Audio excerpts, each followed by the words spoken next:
Hello, welcome back. Welcome back to the second live panel of the day. We're going live. I want to welcome you on behalf of ArtPlacer, PxP Contemporary, and Create Magazine. This second panel of the day is Contemporary Curating New Perspectives on Organizing Exhibitions, and it's going to be hosted by Alicia Puig, who is going to be joining us in just a few seconds. And also, we're going to have our guest speakers, JJ Galloway and Gita Joshi, to talk about this subject. Once again, I want to encourage you to go to your inbox and check your daily social media prompt, because we're generating a lot of buzz during Women's History Month with these challenges that you're receiving right next to your inbox if you signed up. If you didn't sign up, go to artplacer.com, visit our resource page, and then you'll find that sign up page. So right now, Alicia is going to join us. Hello, everyone. Yes, thank you so much. Yes, I had my curator glasses, as I call them, ready to go for today. Okay, so my first question, versus what it meant historically, what does curating mean now, and how has it changed? Like, how has this role changed during your career? Because I know it definitely has changed during my career. So I thought this was an interesting question because I'm being fairly new to curation. I obviously with COVID, everything changed. I mean, the whole world between brick and mortar galleries to online sales changed how we did everything, and even how we showed work, how much work we could show, and which ways we could show it and sell it and things like that. I think what I think is different is, there's differences in curation that everybody needs to keep in mind. There's museum curation and there's gallery curation.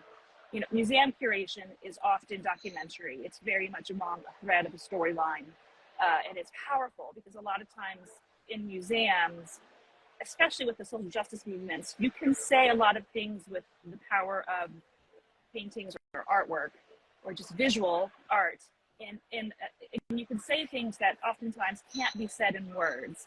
And the beauty of that is that when people come into a museum space and they're seeing some kind of message or theme that a curator's put together, they're allowing people to interpret and come to their own thought process that they probably should have thought about or needed to think about, and they can take away with it what they can get from that. When it comes to brick and mortar or even virtual or a gallery sale or curation, we're selling a lot of art, and so we as gallerists and are building a brand that our gallery looks like I'm curating artists that look like what I'm trying to say as my gallery look and feel. And so the curation is very different. It's more broader. Like, my artists don't necessarily have a big message or theme that's consistent throughout their artwork, but it all feels like something that I would show. And I think that, when I look at artists and I pick artists, I look for artists who have an idea of what they are trying to say. Like, we want to have a consistency or a look or a feel about what they're trying to say, so that I can then promote that through my gallery. And, we've talked in the past on their podcast, we talked about what we look for as curators, and consistency is one of them. But consistency then transcends into my gallery space as well. Like, I also need to be consistent. So it's part of me buying into the artist's theme or their idea. So I think the curation is different in two areas. How has it changed over time? I think it'd be harder for me to answer that question. Maybe he has a better answer to that. But I because I'm so new to it, I feel like I've just noticed the drastic difference between museum curation and gallery curation, because you're doing two different things. There's two different things happening. That's not to say that you can't have a message or a theme within your gallery space, but it's more about selling art than it is about making a message or a statement. And I bet there's probably a lot of people out there that will disagree with me with that, but that's just kind of what I'm seeing right now. Like, coming from Smithsonian background, that is very much, that's very thematic. You're saying, here's a message about, women, for Women's History Month, here's a exhibition about women and women artists, versus me showing I've got a bunch of women artists I'm showing in my stand today, but I also have men. So it's different, there's different ideas. I don't know that it's changed so much, but I bet about seasoned gallerists would probably say that they probably think it has changed. I just don't know how and which way. So I can only speak to what I'm seeing in the differences in the spaces. Yeah, I mean, I think that's a really great response. There's definitely a huge difference between curating for a gallery and curating for a museum. I have worked in museums in the past, and obviously the timelines are just so much different, and that's one big aspect. And the bureaucracy that they have to go through, that's a lot. Whereas, you and me as individual gallerists, we have this whole power, which is a good thing for us. We don't have to necessarily worry about how many other opinions are involved. So it gives us a little more flexibility in that way. But they're also they're curating shows on a much bigger scale. So I know that there's a lot of moving parts involved in that as well. So thanks so much for sharing your perspective. I'm just stuck on how we bring Gita in here, because it's really not allowing me or her. We keep inviting each other, and for some reason it just does not want to let us. I wonder if we can just do like half of the time with you and half of the time with her. Gita, if you don't mind, can you hop on in like another 15 minutes? I'll finish my questions with JJ, and then I'll do the same questions with you. I know that this is not the easiest way to do this conversation, and I'm so sorry to have you continue to try and invite yourself onto this. But if that works for you, I think it's a way for us to figure out this technology. Thank you so much, Gita. Okay, I will talk to you in like 15 minutes. Okay, so thank you so much. I see some questions coming in. We're gonna get to that. So let me get to my other questions first. We're gonna get to what curators look for, okay?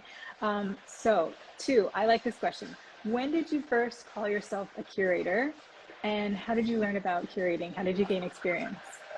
It is such a great question, because we could all, as artists on this whole talk, remember the first time you said, okay, I'm an artist. Like, even getting to that phase where you can say, okay, I'm officially, and I'm going to call myself artist. It's a big day.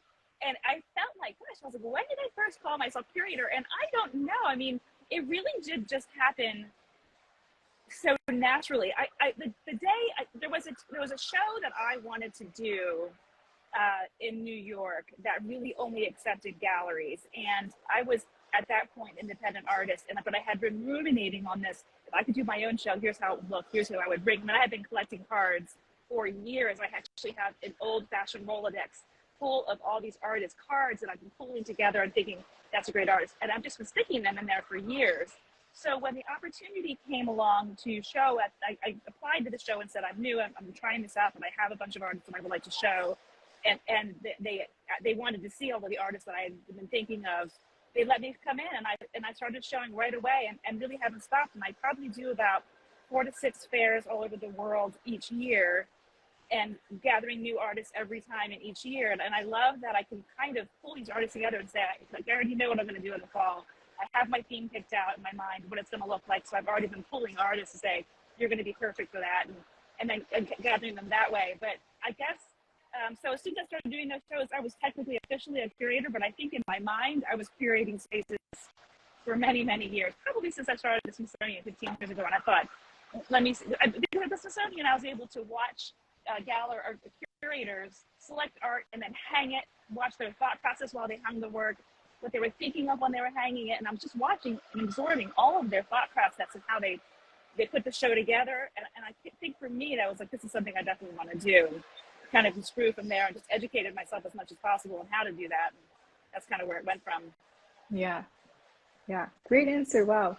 Well, thank you so much for sharing that. That's such an interesting journey that you've had, and that you eventually realized like you wanted to be putting yourself in other spaces, and so then you brought other artists with you.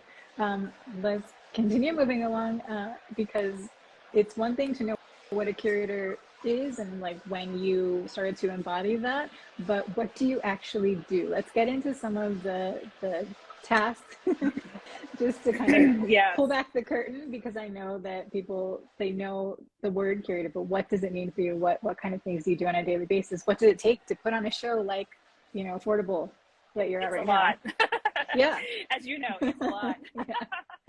So here's one of the things that I think is so fascinating about this world is that you'll talk to me and I'll tell you what my process is, and then you can walk down, there's probably 80 exhibitors here right now, and they will all each have a completely different way that they do it. And I love that. Like, I spend my time before and after the doors open to these shows just asking all the questions of all the different gallerists. Like, how do you do it? What are you looking for? And we all do it differently. And I kind of pick and choose what I do and don't like, and then have my strategy that way.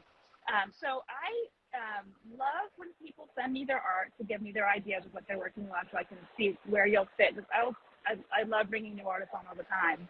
For me, there is so much business involved in bringing an exhibition to fruition. And I'm really glad that I spent a lot of years as an independent artist showing at shows first, because I can really appreciate what artists do and don't know.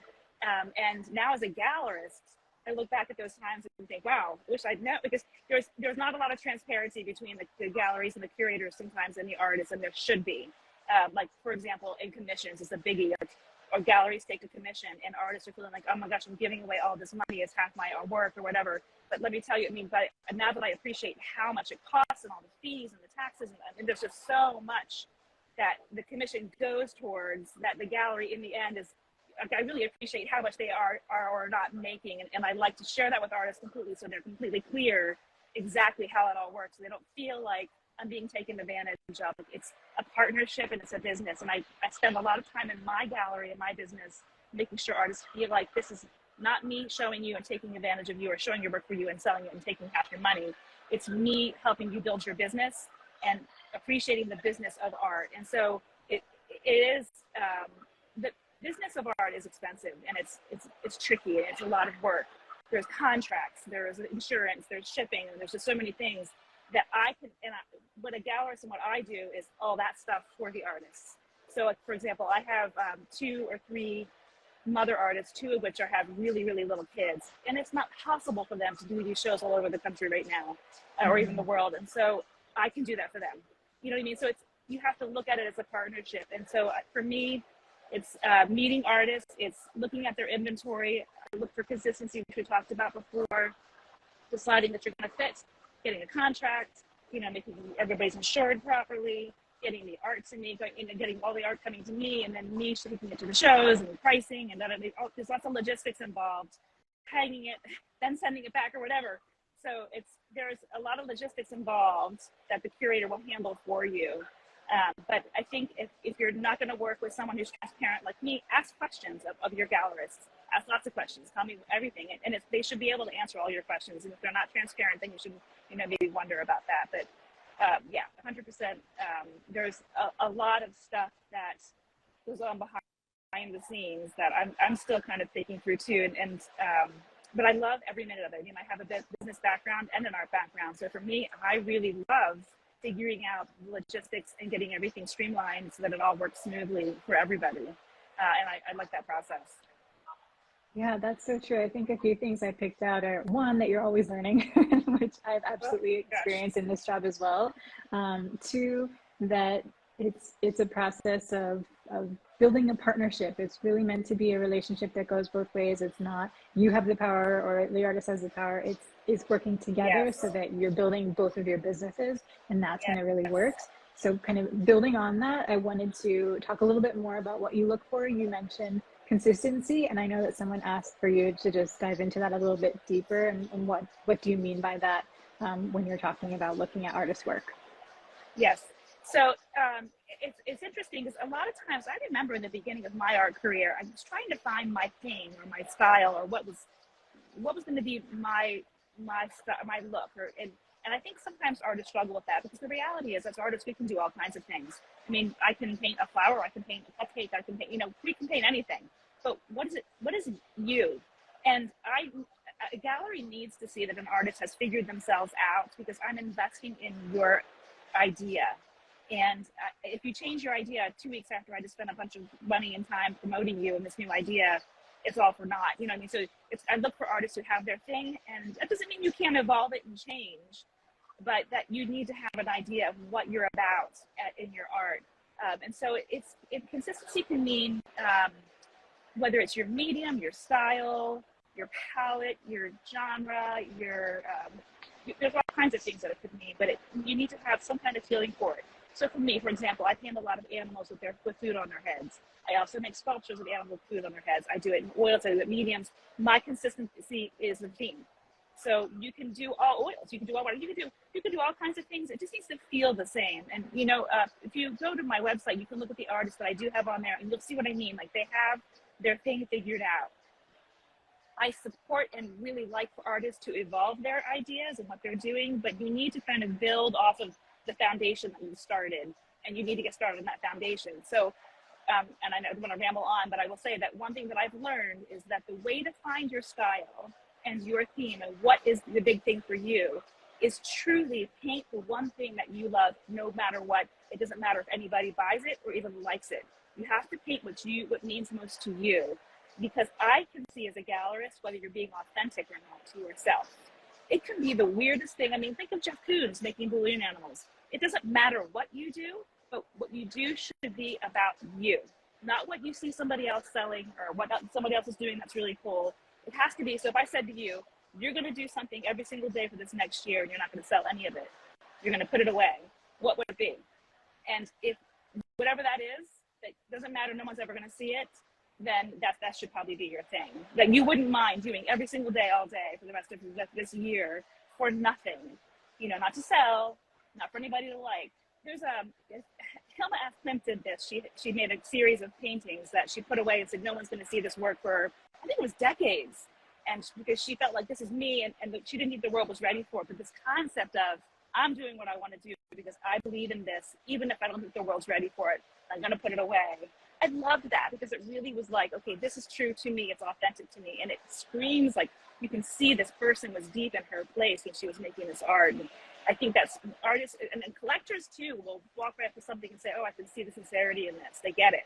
It's just something about it that screams through. If you're copying or trying to do what somebody else is doing, that also screams through. It just feels almost great. It's good. It can still be good art, but it's not quite right. And it's because there's just something missing there.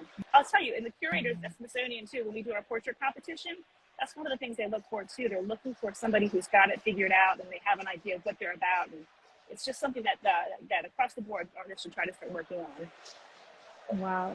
Well, what a powerful question. That's so funny. Before you mentioned Hilma, I was going to say, that sounds so much like her, but you're right. So the big question, Perfect if you example. missed it, was what is a subject, or what would you create if you had to put your art away for a year, or if you couldn't show it to anyone or couldn't sell it to anyone? What would you feel still authentic about creating for an entire year? Yeah. That is a huge question, and I think it's fabulous. So we'll leave you all to ponder with that, because we still have some questions to get through. Yes. Another brass tacks question, because I love those. What are some of your most used tools as a curator? So logistically, like business-wise? Okay. Yeah. And this is something that everybody should have. I have, the sooner you get yourself organized and get an archiving program, I don't care, it could be Excel, whatever. You need to keep track of your art. And I mean, like, every painting you finish or sculpture, whatever your medium is, you should have the title, you should have the medium, you should have all the dimensions. I like to have weight, and I'll tell you, weight is important to me because when I'm shipping a crate to Europe, I need to know how much it weighs, and I'm calculating the weight of all those paintings into one big box, and I need so that you have to take really good high-res photographs of all your work, and always take a nice wide one, a nice close-up one, and one from the side of everything, and all of that should go into one file somewhere special. Like, you should have an archive system that lists all your work, where it is, if it's at a gallery or somebody bought it, mark it sold, write the buyer's name down. Like, keep track of your inventory, because that's your bread and butter. It's how you're doing in business. And those images, 100%, you must have high-res images. I have seen artists that were entering a competition at the National Portrait Gallery get turned away, even though their art was beautiful, because the image just wasn't good enough. We couldn't see it, so it was gone.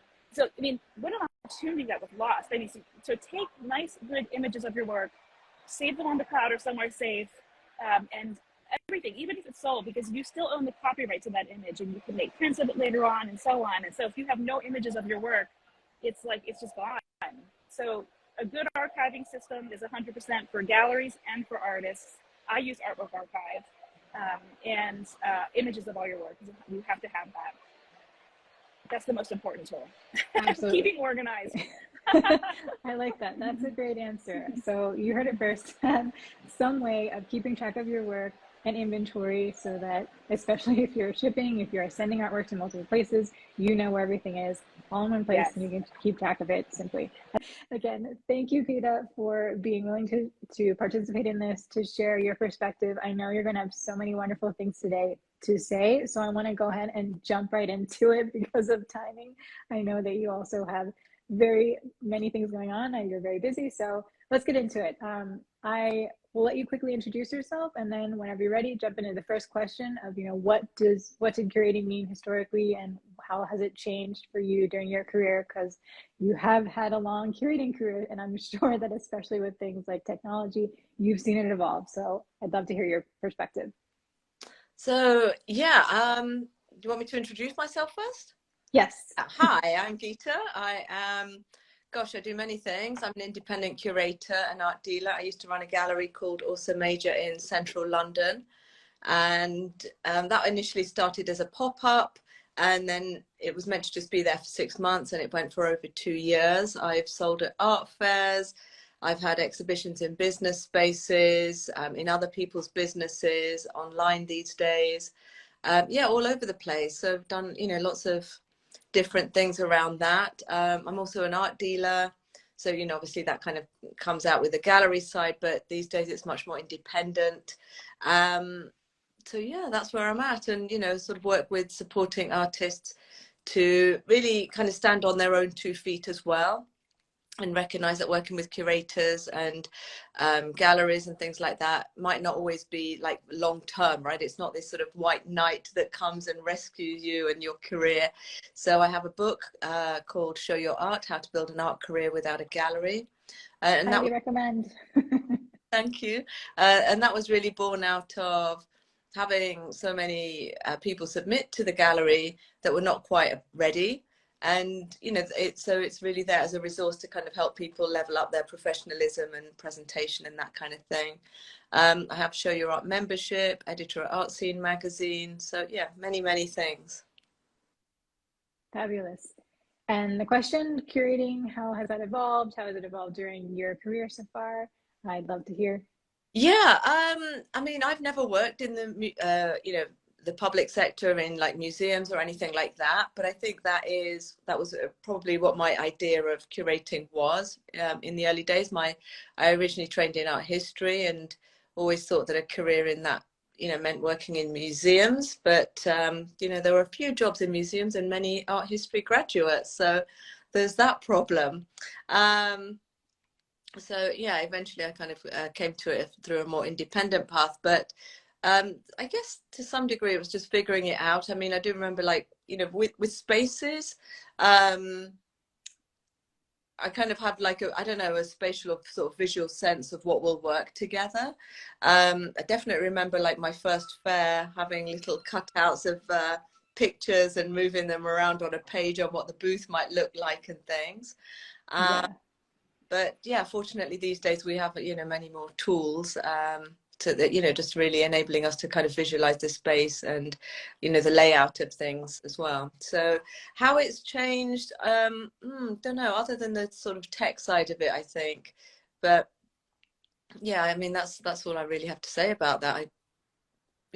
No, that's a good answer. I mean, there's been a big shift in technology, obviously, and it has allowed us to work with new tools that make some things easier. So that's very helpful. But I think also you're right about the split between the curator being thought of as someone that strictly works in museums. It's very academic, that does just these large scale shows of artists from history, versus the gallery curator, where we've kind of seen that be more official of a role. It's not just like the gallery director. Now there are people within the gallery that officially curate, and that is their job. They put together exhibitions. It's a very different means to an end, it's for sales, obviously, but it is a different role. And so I think we've seen that shift happen as well in terms of like what we think about this different role or position. More and more independent curators that also true. Ad hoc shows as and when, whether it's when they're working with certain artists, or together with artists they pursue certain sort of funding. So it kind of takes many iterations. I have never applied for funding for curating, So that I've always kind of done it, you know, it's like literally putting my money down like JJ was doing there, and, you know, you do with PxP. So it's a different sort of consideration there, right? You're putting it on the line there. Yeah, and that comes with a lot of risk, and but it also teaches us about you know, really honing in on our voice and trusting our own visions. You know, because it's a big risk, we have to feel confident that it's going to work out for us. So I guess part of that leads to the next question, which is, when did you first call yourself a curator? And how did you get into it? How did you learn about it and gain experience and kind of build your voice as a curator? We heard in the first session today about building your voice as an artist. So let's hear about building your voice as a curator. Yeah, so I don't remember the first time I called myself a curator. It was always something I was interested in, and then I found a program that taught independent curating, and I thought, well, that sounds like something I can get behind. So I did that, and that's actually where I realized I could sort of bring art and business together and have a space, you know, take up some space in the contemporary art world, which had always felt a bit removed and distant for various reasons, right? Again, like there's sort of funding bodies, or they're sort of very high-end galleries or things like that. So I felt like there was this other space that I kind of started exploring. But I do remember the first time somebody else called me a curator, and that was like, oh yeah, that's true.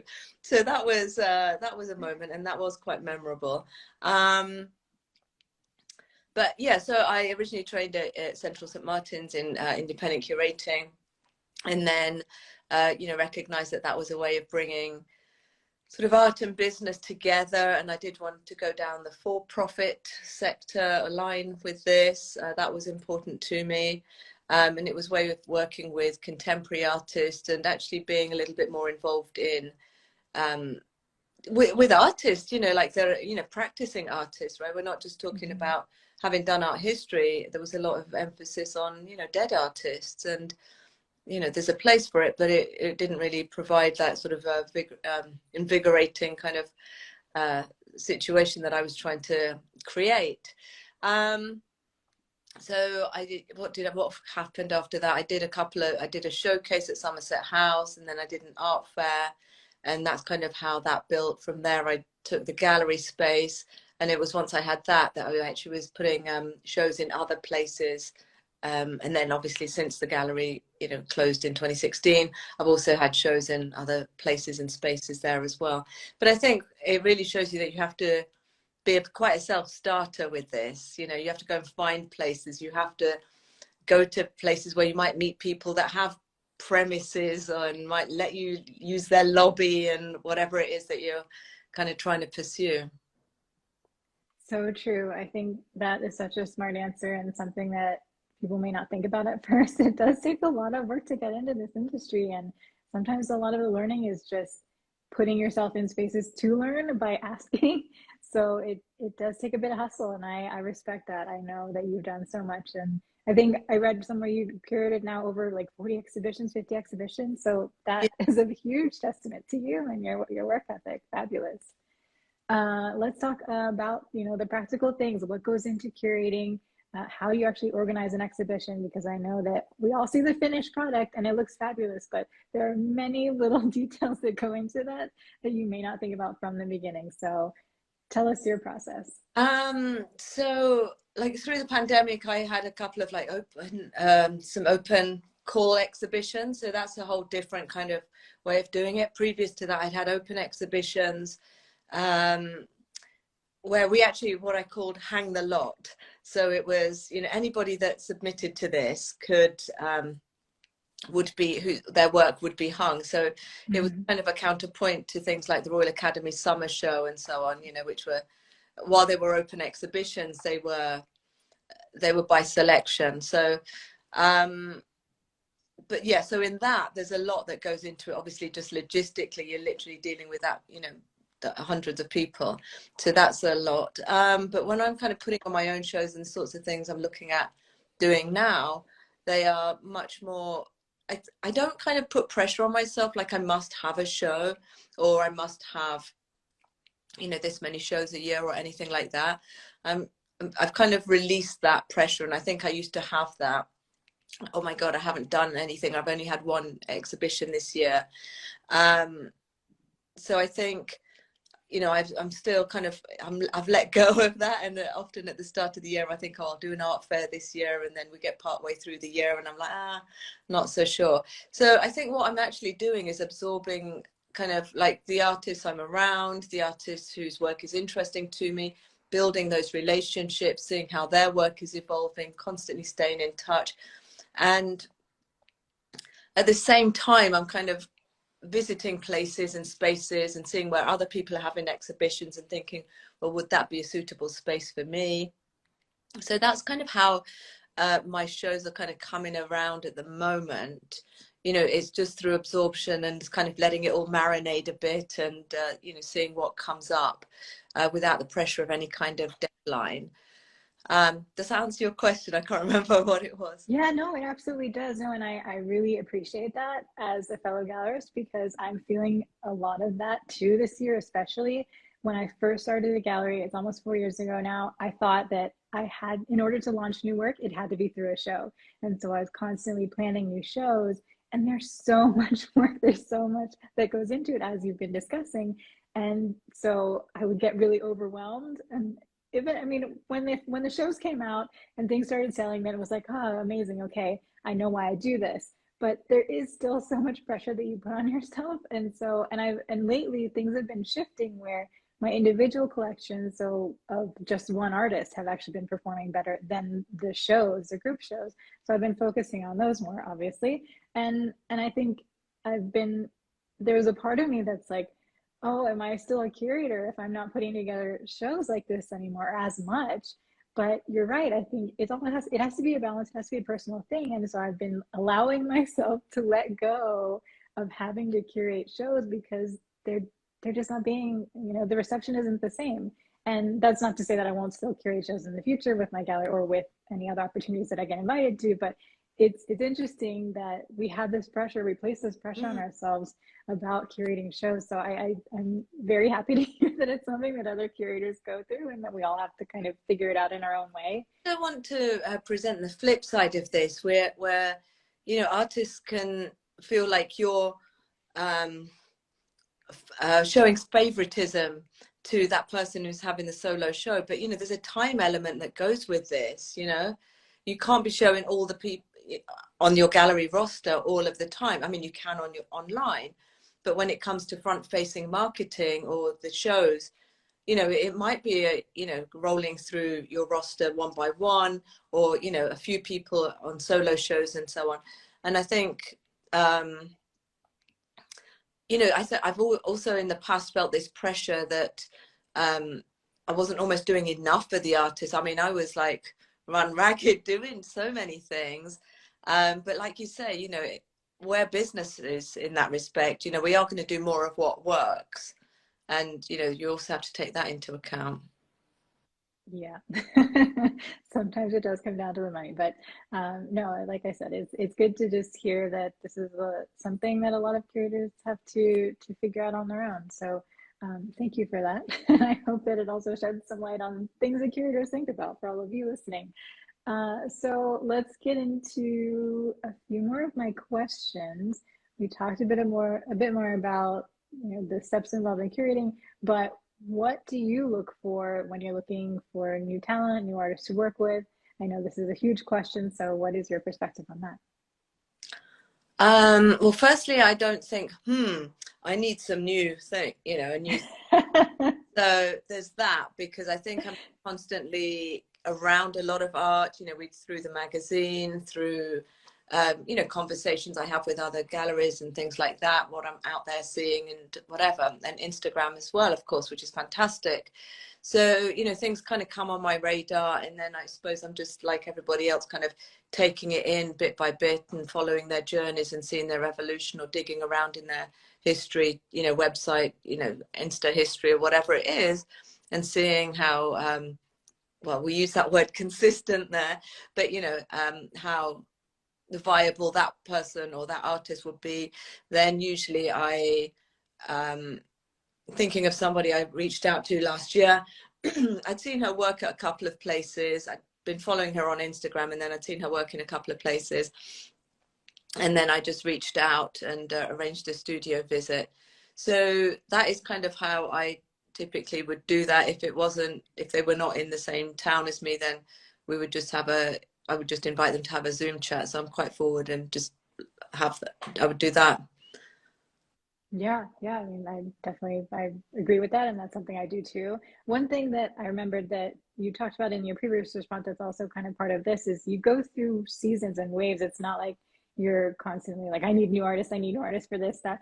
There are some points of that, you have a show coming up and maybe you realize that you need to fill an extra spot, or in the case of my gallery, if I'm doing more of these individual collections, and I'm going to need more artists to fill my weeks.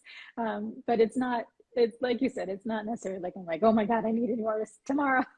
So it's why I also only do my calls every other year. So I give myself time to come across the new artists, like you said, but also marinate with it a little bit, like see them on social media for a few months or 6 months, how they evolve, what they're into, what other things they do. Sorry, I feel like you were going to jump in there. So No, I agree with everything you're saying. I was going to say two things. One is, even at the point that I might reach out to have a studio visit, or whether it's on Zoom or whatever, I don't always have an idea. I'm not only reaching out because I have an idea to place them in something. And so I'm just kind of wanted to share that to manage people's expectations, really. Just connections first.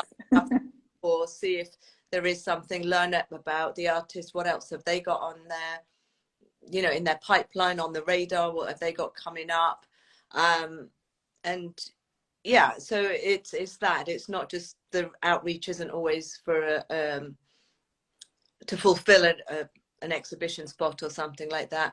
The other place when we have like space, to fill in an exhibition, as you say, usually my first point might be artists I've already decided would be in that show. So I would really reach out to them first about suggestions and to kind of take it from there. Yeah, I think that's a good point too. It's not always like you're just going to be plucked out of the void from a gallery owner or a curator. It's about building relationships. So I've had people that when they hear that, or when I announce that I'm going to an art fair, they'll DM me their work and say, will you bring me? But I don't know you. The people or the artists that I'm most likely to bring to something big like an art fair are ones that I've worked with for a long time. You have to build up those relationships first. So how I usually work now is I'll invite someone first to an exhibition. It's low stakes because there are many artists that are participating, and it's a way for me to start to get to know them without it being the pressure of a solo exhibition or an art fair presentation. And then after that, we will probably do an individual collection. And then after that, we'll talk about the in-person shows, the fairs, et cetera. And by that time, we work together for 6 months, a year maybe, and we already have that built relationship there, because it's a huge relationship built on trust. I need to make sure that when I ask them to send me work in person, that it's going to look great, that it's going to be finished, that it's going to be sent on time, all of these things that go into it. And that's very scary to place on someone that you've never worked with before. So it's just something for, the artist in the audience to consider, because like I said, I've gotten many very interesting DMs that are just like, oh yeah, I see that you're doing this show. Can you include my work? And there's no attempt to build that relationship there. So yeah, I think that's all I had to say about that. Like they've literally got some stock they want to move, and I think that's the thing. It goes back to what we said earlier, where the money and the investment that goes into art fairs is, it's a lot, right? So yeah, you really want to know who you're working with by the time you start hanging their work on the wall. Absolutely. So what other kind of things do you look for from artists? And then also, last question, what are some of your most used tools as a curator? Since we talked about technology and how that has shifted the role of curator at the beginning, bringing it back full circle and letting you share a bit of your tips and tricks, or like I said, the resources you use. Sorry, what was the question before tools? What do you look for? What else? What other kinds of things are you looking for with artists? And maybe something about their work, something about their voice. With artists, You see, I think one thing I have to say is that, you know, I really like the position of like being an independent curator, having independent exhibitions, independent art dealing, because it just allows me to grow. So I can work with artists for a few months, you know, but we haven't got some long-term a commitment or expectation there, right? Mm-hmm. It's just like, you know, whether it's through this fair and then maybe a show or something like that. And what I've noticed is, you know, and I only know this on reflection really, was I think when I had the gallery, I had some artists that I was working with, quite a lot of artists, but there were some that I was showing over and over, and I really liked that. But also after a while, there became this pressure that, well, I've kind of got enough art, I've got enough artists, and for me to want to grow, I don't know quite what I'm trying to grow, but who I am and what I show and my, you know, expression through the things I curate. It was not stunted, but it was kind of held back because I felt like some responsibility here. So this independent role lets me be much more fluid and expansive. And so, you know, when it comes to what I'm looking for in artists, I think it's just something that excites me, something that is considered, that the artist has defined their visual language, that they have a body of work. I think these days I'm also looking for people that have a bit of an understanding of how this works and their role in that relationship when I come to selling their work. And I think that sort of peer-to-peer relationship is quite important to me. You know, I don't want to be seen as this person that's going to rescue the artist or some kind of mentor role that I didn't ask for, right? You know, for this, I want this peer-to-peer artist-curator relationship.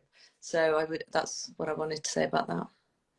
Yeah, that's, I mean, very good response. I definitely relate to a lot of that in terms of really looking for people that exude professionalism and are looking at this as that equal 50-50 partnership. So, I like the second part of the question was also, what are some of your most used tools as a curator? If there's any apps or programs, anything that you can give us a little insight into?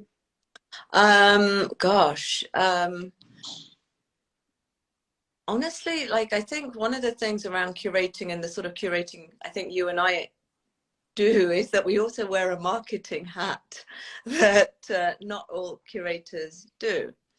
And so I think, you know, all the social media things, the scheduling software, things like MailChimp or, you know, whatever you use, Flowdesk or something, those things, website, I'm on Squarespace.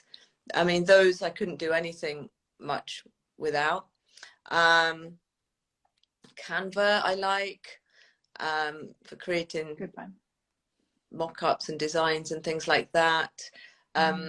The art staging sort of apps like ArtPlacer, Exhibit I used previously, but I think, you know, the things like ArtPlacer are, you know, massively important now, really helping people to understand.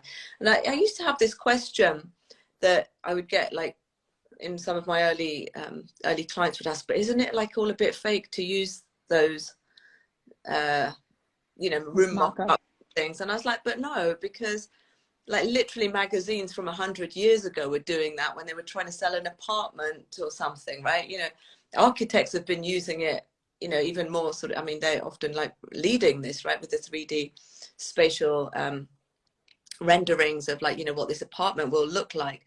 And they're selling, you know, multi-million-pound homes based on renderings, right, which have not even actually been built. So the answer was no. It's absolutely legit. Super. Well, if you have time for one more, I want to throw in one more just because I saw a question come in earlier, which was, what about an artist who has 2 to 3 different styles? And I really want you to answer this because so many artists struggle with this. And I know you're going to have some tips and advice. Yeah. So what about an artist that has many different, genres or disciplines? Yeah. Like, so, I mean, a lot of artists do, you know, It's just that you're not seeing it, perhaps. I think there's a couple of things. One is,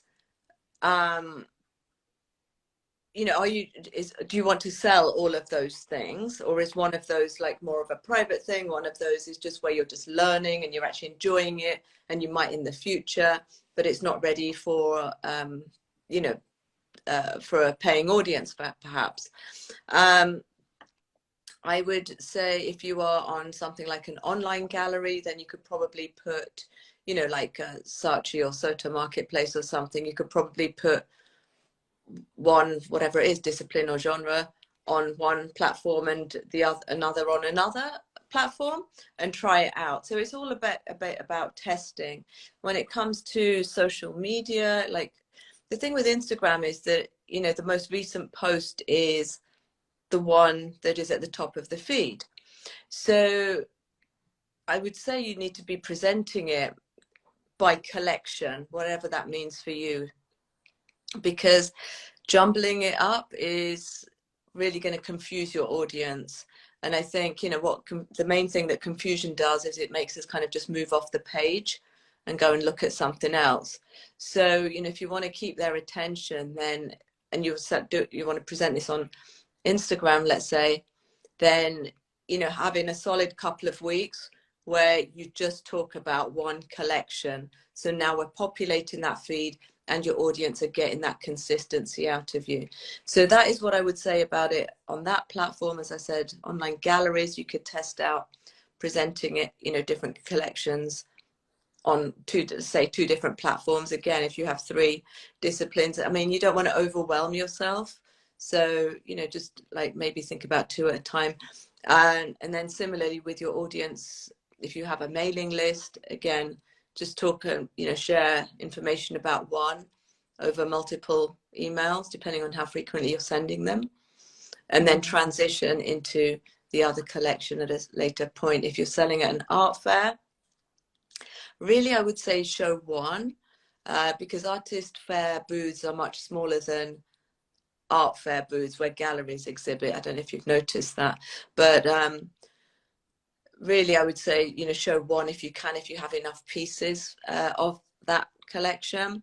Otherwise, if it is a large booth, or you can afford to invest in a larger booth, then maybe have 2 things with a clear kind of division, but also understanding your own story and your way of articulating like the connection between the two, depending on how visually different they are. So, you know, you manning that art fair booth is going to have to be able to talk about it, right? That, you know, this is your big idea. It's evident in all the work that you see here, but it manifests in whatever it is, right? These motifs or, you know, figures or palette or something like that in this collection, but over here it's, you know, it's done differently. So, you know, you need to be able to articulate that for yourself, and that would obviously take you back to your statement. Yeah, those are really great answers. They're really good points to guide people or guide artists who may be working in multiple styles. I think one other thing to remember is that you may think that even if you're painting birds or if you're painting landscapes, that they're completely different, but we looking in from the outside will likely still be able to recognize that it's you. I think there's so many artists who think they're doing such different things that they won't go together, and so they worry, like, should I have 2 completely different Instagram accounts? But when we're looking at it, we see your hand, you know, we see your style, we see your voice, and so it's not as much of a disparate thing to have these 2 collections work together side by side. So just keep that in mind too. Maybe get some opinions from other people. Like, do these work together? Do they feel like they're too different, that they need to be separate? And if that is the case, then like Gita said, do put effort towards breaking up your content in strategic ways. So at art fairs, you know, maybe you have different collections on different walls. Maybe on your feed, you focus on one collection for a few weeks, so you start to build that consistency there. And then when you apply to shows, galleries, though, do start with one only. I think there's always one best perfect match, and you can fight me on it, but I'm not going to agree with you. I always think there's one to start with. And even if there are 2, then by that logic, like either one should work. So really, I try and encourage artists to stick with one first, and assuming that it goes well, you can always pitch that second collection to the gallerist later on. And this has happened to me. I work with an artist. I know I share this story all the time, but I work with one artist. She's a collage artist, and I started with figurative and floral pieces, and we have since also moved to showing her abstract pieces as well. Those are quite different, but because we had built that relationship and it had gone well, I was more than happy to show her collage pieces that are abstract as well. Not a problem, totally fine. So yeah, that's my answer that I wanted to share, in addition to all of the wonderful things that you said. About time, you know, it's like just do one thing and then follow it with another rather than having it all laid out necessarily at the same time. But I think, yeah, I would definitely reiterate what Alicia said there about getting more eyeballs on your work and getting some other opinions in on that as well. Fabulous. Well, we have gone about our time, so I think this is a good place to wrap up. If you have any additional questions, well, you can DM us and say, we'll try and get to some of them if we can. And again, thank you all so much for joining us.